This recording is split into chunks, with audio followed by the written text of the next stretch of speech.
Welcome to the final session of week one, building a simple web app using HTML5, CSS, and JavaScript. And in this lesson, we are going to be using W3S uh, Nano CSS by W3 School to quickly build our HTML skeleton or template. Let's move on. Now, building my first HTML skeleton, as known as something as template, the HTML skeleton can also be referred to as HTML template. Skeleton or template is needed to build a consistent and interactive web pages. This help keep the look and feel of your web application constant, the same. The only thing that needs to change on your website should be the images and text and the behavior of objects like videos, images, and text on your site when they are manipulated with codes. The reason why you need the template and consistency is for your site to maintain a kind of framework and architectural look that will make user to be able to navigate easily on your site. Not that the home page is navigating the one way, the other page is navigating the other side. It will Your site needs to be consistent for your users to get used to it, and to also to have what we call the UI, user interface, and UX, user experience. Cool. All right, let's get to our code this morning. Breaking down HTML, our skeleton. Okay, we have the doc type. We are going to be coding this inside. This is the code we are going to be using for our HTML skeleton. Okay, these are templates here. Doc type, we are going to declare our HTML, the meta character UTF-8. Then we have the title. Alright, we have the meta name, which is going to set the initial scale to 1 to blend with the device. We have the link relative style, which we are going to be linking to W3SS. Okay, and we start declaring the body, the nav bar. This nav bar sits on top div class.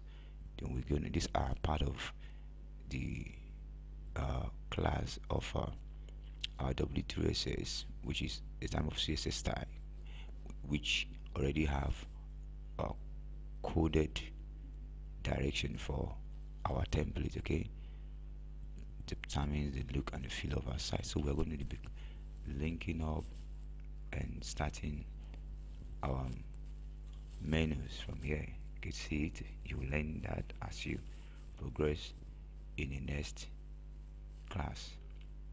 I just want to quickly go through this. We have the floats, this lesser than and exclamation mark, which you first found here where the navbar where we commented.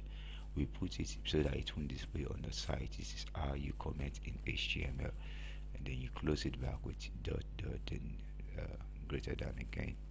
Then you have it here to tell if another programmer or coder is going through your codes, they could understand what the next line of code does. As you continue, we will learn about HTML commenting, but this is put here so that you could quickly understand what the classes does. Remember, we've started creating class, div class in our previous class.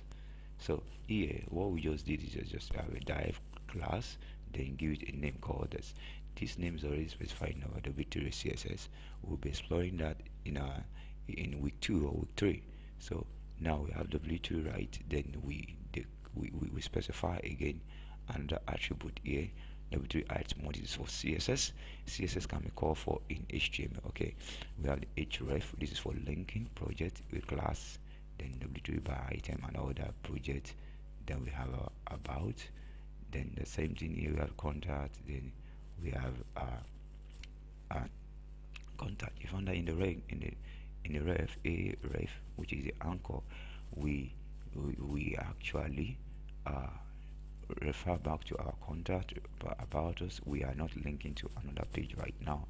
This is where you link up your work, where you link up to another pages, then go to another external site or direct to another page on under web pages on your site.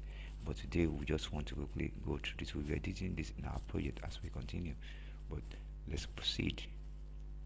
Okay, so we have the start page, the div id home class, w3 content, and the maximum width. We are going to be adding images. Okay, we have the image in display container. Okay, we are going to be having the class. We're going to create class for w3 display container, and we are going to have w3 content style marks, and we're going to set the width to 1500 pixels, which are going to reduce later to preferably anything with the site. Okay, image class w3 image source. Then we have the image. The images here we're going to be creating a folder called images. That is what is specified. Don't get muddled up and don't get scared. I'm going to show you how to do all these things.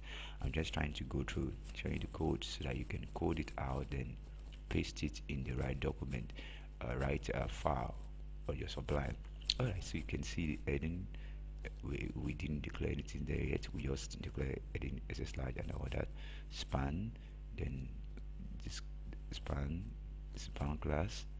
We have the span class for architecture UI, and we close the h1, close the dive, then end the page, then body and HTML. Now let's get straight to work. Okay, so I will first thing and foremost I like to do is that I like to open a folder. Excuse me. Okay, so about that, I'm going to be making this image available for everyone. So I'm going to take this. Okay, take this image. I'm going to paste it in here and turn it to right click on it to rename it to Aki. I'm going to leave it as JPG. We're just going to press enter. So this is going to help us out. So now we need something else. We need the W3 CSS, and that is something. I have it right here. Yes. So this is W3 CSS here. You could see it.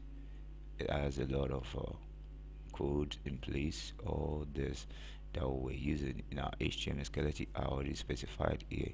So you are just going to use the template and save us and move to our document. We are going to have our web.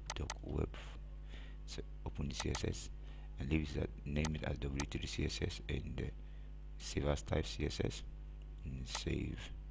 So now we want to make sure it's there.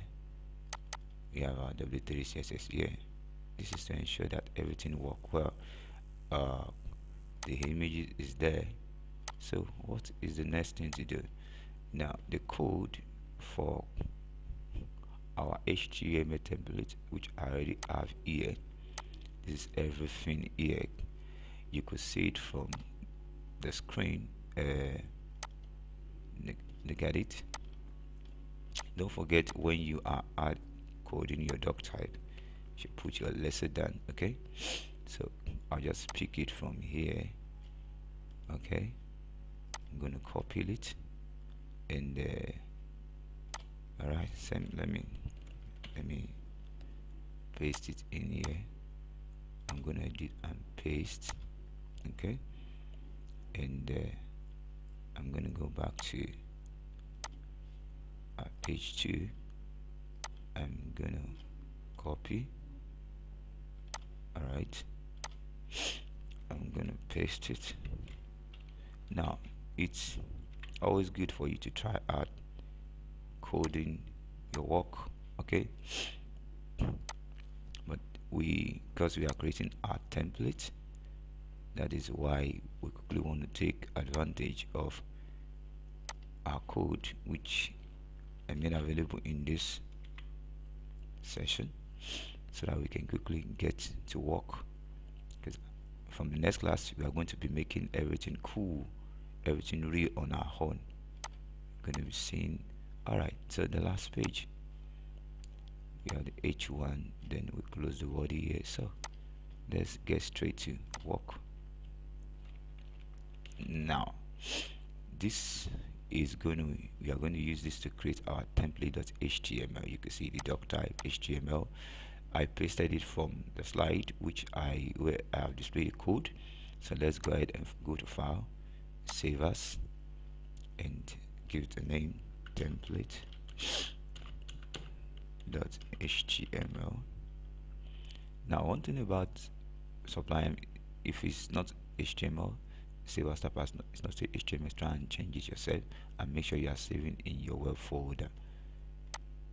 Alright, so now without wasting time, let's get to our web folder, web 100,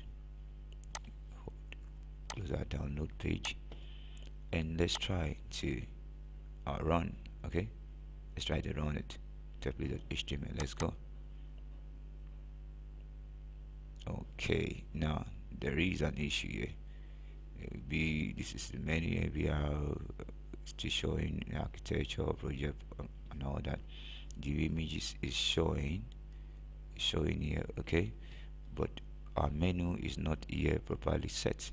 So what do? Let's get something is wrong with our code, and we are going to fix it right now.